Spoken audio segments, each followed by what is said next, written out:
Hi students, in this video series, I'm going to go through the textbook content with you. Some of you may find this useful when you revise for your WA2.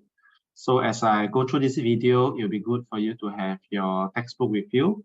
At any point in time, I won't go through line by line in the textbook, of course. I'm going to try and summarize. But at any point in time, you think I speaking too fast, feel free to pause and rewind, or feel free to pause the video and read the paragraphs in the textbook yourself so that you can understand the content a little bit better. Okay, I'm just going to summarize. Okay, so I'll break these videos into small videos. Each video will cover one section of the textbook chapter. Okay, each section will be covering maybe one inquiry question. Okay, so let's start with the first video. So this video is about chapter 6. Okay, what did the people in Singapore experience during Japanese occupation? In particular, okay, this timeline we can skip lah. In particular, this video we're going to explore how did the Japanese establish control in Singapore. Okay, so the points that you need to know for this section is basically in this table here. Okay, you need to know how the Japanese can use force, how the Japanese, besides using force, they also try to win loyalty.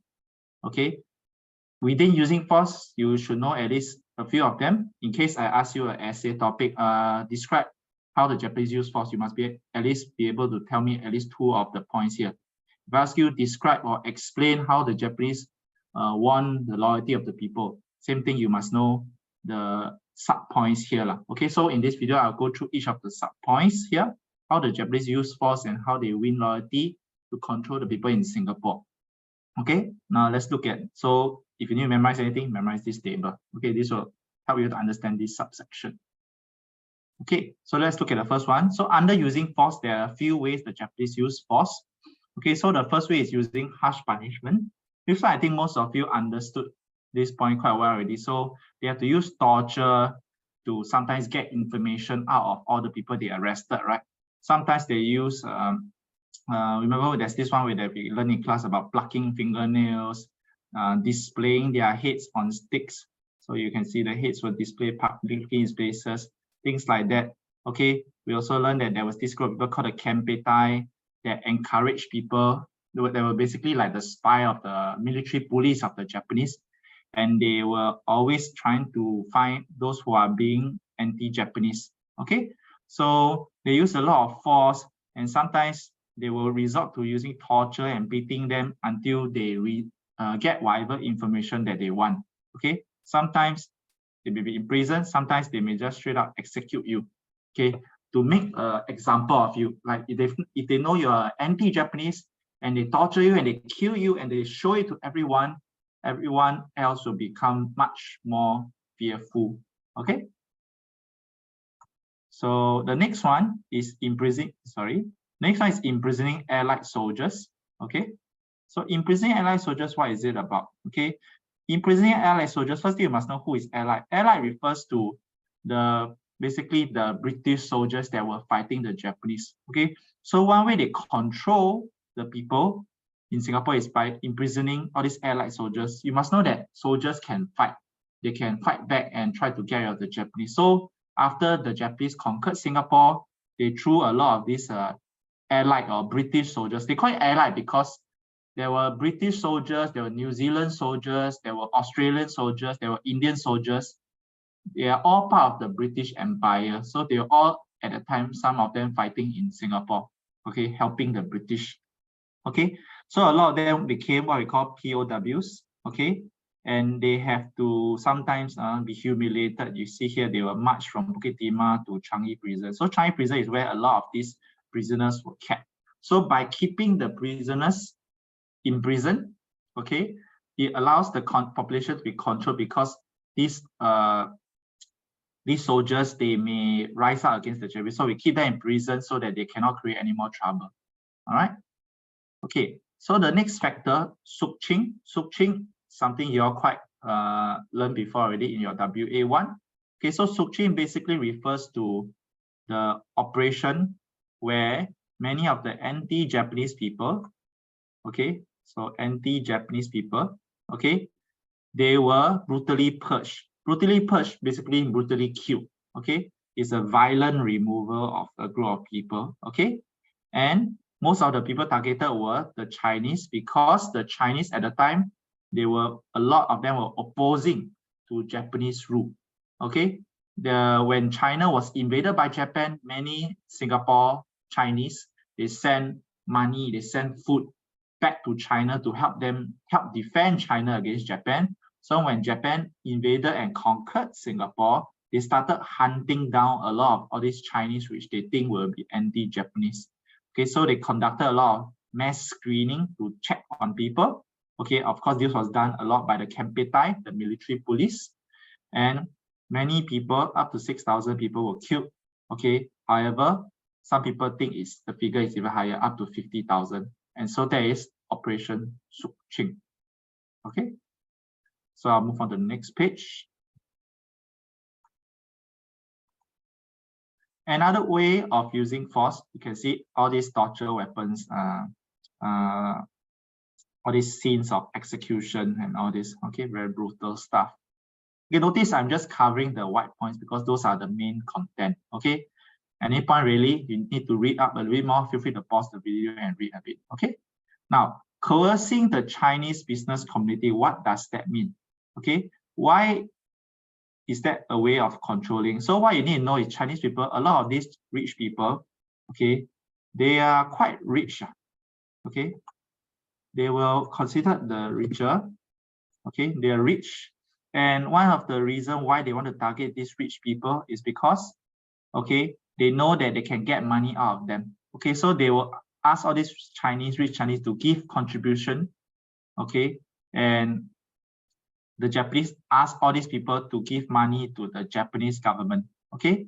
So that the Japanese government, instead of killing these Chinese, they know that these Chinese businessmen could be very useful, so they ask for a lot of money from them, okay? And all this will be helped, okay?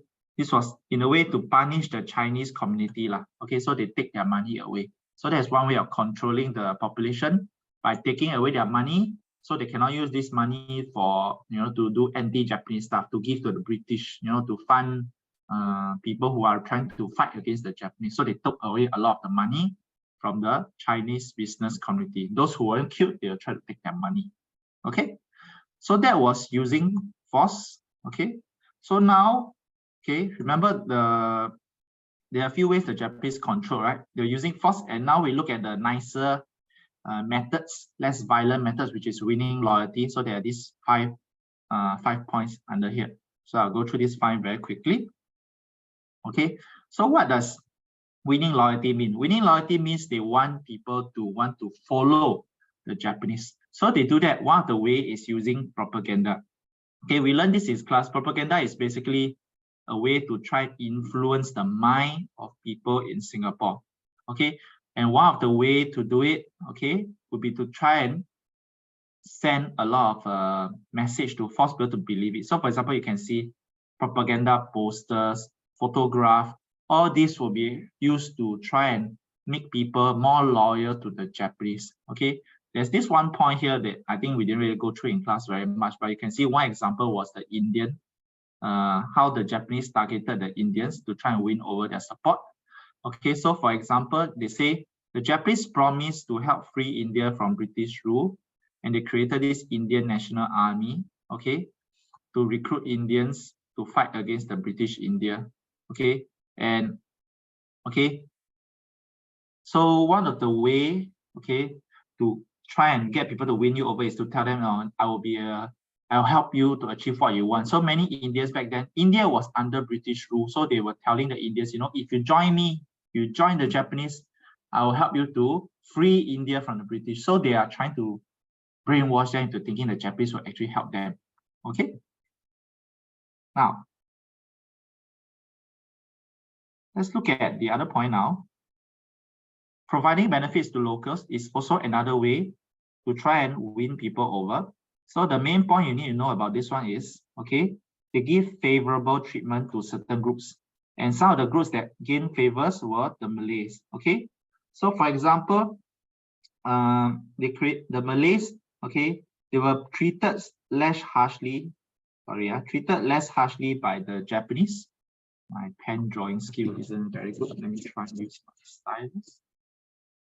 Okay, so you can see the Malays were treated less harshly by the Japanese. Malays and Indians were charged lower fees than the Chinese to cross the crossway. So what is the point of doing so? Okay, when I give you preferential treatment, right? When I give you good treatment, right? You will like the Japanese a little bit more, basically. Okay, so that is how they try to give benefits to locals to make them think that the Japanese are not that bad after all. Okay, so that is one way to win their loyalty. Okay, so we skip this part as usual. We just read the white parts.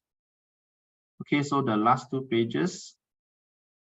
Now, okay, so the last way the Japanese try to win loyalty of the people is to impose Japanese culture on them. Okay, to impose Japanese culture on them, what does it mean?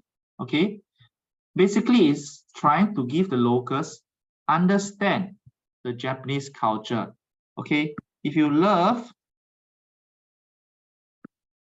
Japanese culture, right, you want to support the Japanese after that. Okay, so they are basically trying to make people think that Japanese culture and Japanese rule is good for you. Okay, so one of the way they do that is to teach the Japanese language. Okay, in school, instead of learning English, they make sure they learn Japanese, Nihongo. Okay, adults also have to learn. Okay, so by learning Japanese, right, they hope that you also start to appreciate Japanese culture more and support Japanese more. Okay, and the other way is to cultivate the Japanese spirit, and this could be including things like singing the Japanese national anthem, the Kimigayo. Okay, teaching them Japanese songs, teaching them Japanese school traditions like mass exercises. So you can see mass exercises here, which is what Japanese schools often do. They also teach them Japanese martial arts like Kendo and Judo. Okay, so that they get exposed to a lot of Japanese culture, and they think that Japanese culture actually is very useful, actually very good to know, and maybe it's not such a bad idea to be under the Japanese. Okay, so these are the ways that the Japanese use to control people in Singapore. Okay, so to sum up, okay, I'll go back to the front again. Okay, you must understand how, at least be able to describe how they use force in these 4 ways. Okay, especially the harsh punishment, sukching. I think these are the very important points. Winning loyalty, you must understand using propaganda and how they provide benefits and impose Japanese culture. Okay, all right, so this is the end of the first video. So do watch the next one for the next subsection. Okay, this chapter will have a few sections. Okay.